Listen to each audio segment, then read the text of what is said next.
பகவதி, உன்னுடைய குல தெய்வத்திடமிருந்து உனக்கான ஒரு நல்ல செய்தியை கொண்டு வந்திருக்கின்றேன். எவ்வளவு பெரிய பிரச்சனைகள் உன் வாழ்க்கையில் வந்திருந்தாலும் சர்வ நிச்சயமாக அதற்கான தீர்வு உண்டு. நான் சொல்ல வந்திருக்கும் அந்த விஷயம் என்னவென்றால், அது உன்னுடைய இந்த வாழ்க்கை சம்பந்தமானது. உன் குல தெய்வம் சொன்ன விஷயத்தை என்னவென்று நீ தெரிந்து கொள்ளாமல் இருந்தால் நாளை உன் வாழ்க்கையில் வருகின்ற மிக பெரிய பிரச்சனைகளுக்கு நான் பொறுப்பல்ல. அம்மா என்ன சொல்ல வந்திருக்கிறேன் என்று சற்று பொறுமையோடு கேள்.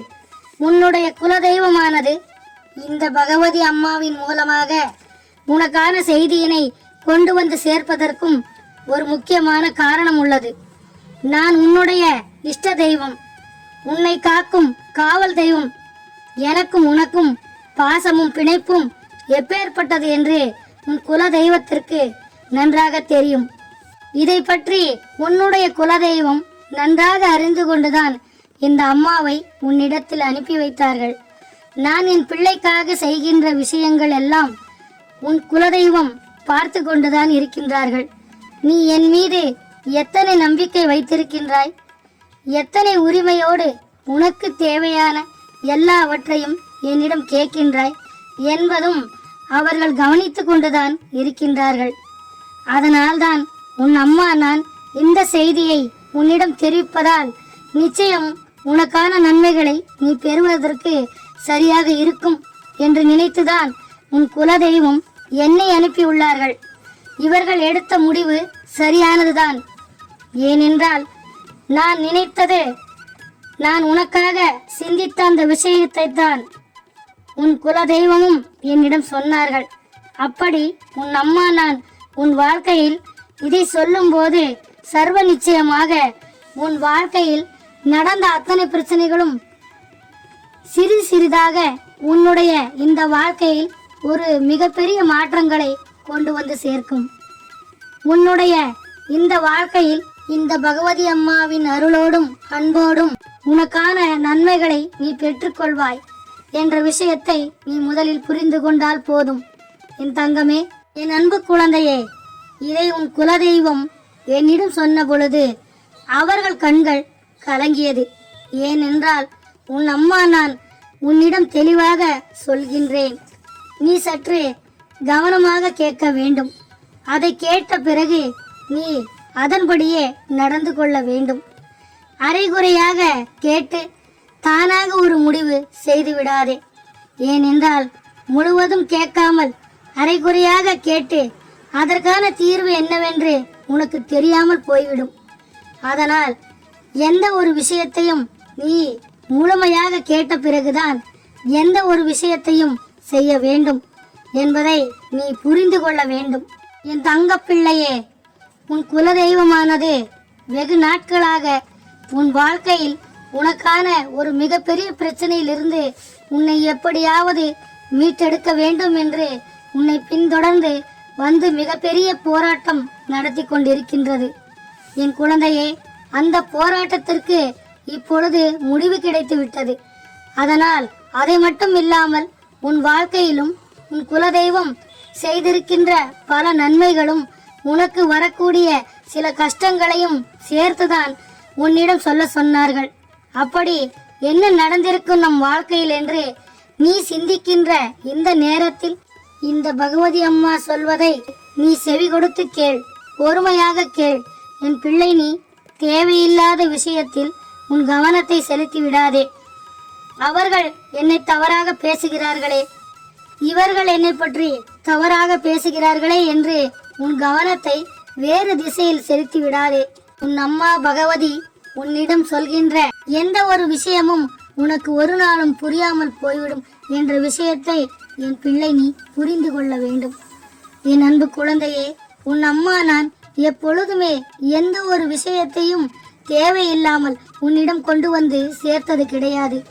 எந்த விஷயம் உன் வாழ்க்கைக்கு தேவையோ, எது உன் எதிர்காலத்திற்கு நல்லதோ அந்த விஷயத்தை மட்டும்தான் இந்த அம்மா உன்னிடம் கொண்டு வந்து சேர்ப்பேன். குல தெய்வத்தின் அருள்வாக்கு உன் வாழ்க்கைக்கு மிகவும் அவசியமானது. என் குழந்தையே, நீ இந்த அம்மாவை வணங்காவிட்டாலும் பரவாயில்லை. ஆனால் உன் குல தெய்வத்தை மட்டும் கட்டாயமாக வணங்கியே ஆக வேண்டும். உனக்கு வரக்கூடிய எந்த ஒரு ஆபத்தாக இருந்தாலும் அதிலிருந்து உன்னை மீட்டெடுத்து காப்பாற்றுவது உன்னுடைய குல தெய்வம்தான். அன்பு குழந்தையே, உனக்கு வருகின்ற அத்தனை பிரச்சனைகளையும் தடுத்து நிறுத்தி உனக்கு விடிவு காலத்தை தருவதும் உன் குல தெய்வம்தான். அப்பேற்பட்ட உன் குல தெய்வத்திடமிருந்து உனக்கு ஒரு செய்தி வந்திருக்கிறது என்றால் அந்த செய்தியை உன் அம்மா நான் உன்னிடம் கொண்டு வந்து சேர்க்காமல் தவிர்க்க முடியுமா? என் அன்பு குழந்தையே, நம் வாழ்க்கையில் என்ன நடக்கப் போகிறது, நம் குல தெய்வம் நமக்காக எதை சொல்ல போகிறார் என்று யோசிக்கின்றாயா? என் குழந்தையே, உன் அம்மா நான் சொல்ல சொல்ல அத்தனை விஷயங்களும் உனக்கு புரிய வரும். என் அன்பு குழந்தையே, உன் வாழ்க்கையில் சில வருடங்களாக சில விஷயங்கள் நடந்து கொண்டிருக்கிறது. எல்லோரிடமும் உன்னுடைய வாழ்க்கை பற்றி சிந்தனைகள் தான் ஓடிக்கொண்டிருக்கிறது.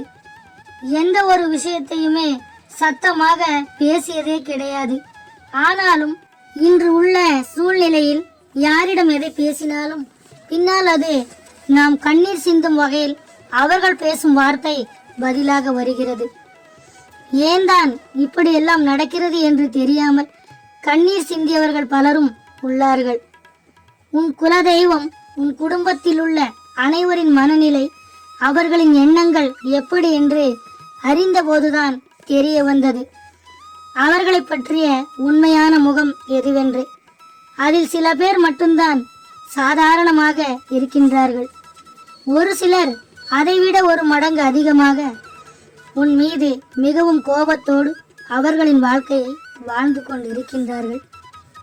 என்ன நடந்தாலும் எது வந்தாலும் நம் வாழ்க்கையை நாம் தான் வாழப் போகின்றோம் என்ற நம்பிக்கை உன் மனதிற்குள் இல்லை.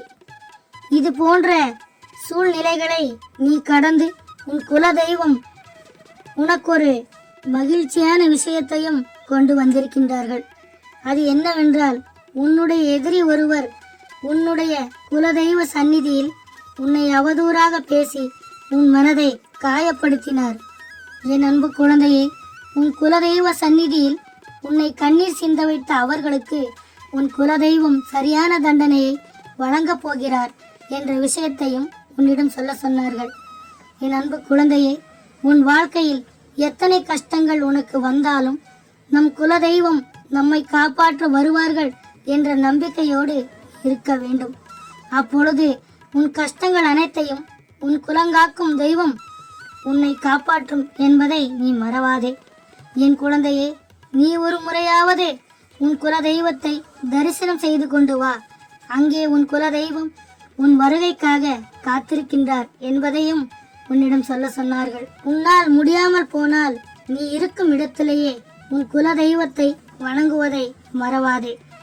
இந்த பகவதி மட்டும் அல்லாமல் உன் குல தெய்வத்தின் அருள் உன் மீதும் உன் குடும்பத்தின் மீதும் பரிபூரணமாக நீடித்திருக்கும். எல்லா செல்வ வளத்தையும் நீ பெற்றுக்கொண்டு மகிழ்ச்சியோடு நீ நீடூழி வாழப் போகின்றாய். ஓம் பகவதி தாயே போற்றி என்று சொல், நல்லதே நடக்கும்.